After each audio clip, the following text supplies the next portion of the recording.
ভাই রে ভাই, আয়শা হোটেল এটা কি শুরু করলো?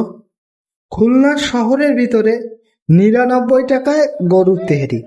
ভাবা যায়? আর তেহারি কেমন হবে আপনাদের দেখাই একটু। অনেক লোক দাঁড়িয়ে আছে, এই যে তেহারি দেখুন, তাও আবার ডিম সহ। ডিম ছাড়া না কিন্তু, ডিম সহ। দেখুন এই যে কারিগর, এই যে মালিক, দোকানের মালিক, আয়শা বিরিয়ানি অ্যান্ড হোটেল। তোরে দেখুন যে কেমন লোক আছে, দেখেন ভিতরে হিউজ পরিমাণ লোক। আসলে জায়গাও অতটা বেশি না, তবে হিউজ পরিমাণ লোক দেখেন। বসার জায়গা নেই, কি বলবো আর। বসার জায়গা নেই। সব সিটি একেবারে বুক হয়ে আছে। আমরা তেহরিটা টেস্ট করব, কিন্তু আসলে জায়গা পাচ্ছি না। দেখেন এই যে লোকও এত পরিমাণ দাঁড়িয়ে আছে, আসলে কি বলবো। খেয়ে দেখি আসলে কেমন লাগে। তবে সবার কাছে শুনতেছিলাম খুবই সুন্দর এবং সুস্বাদু।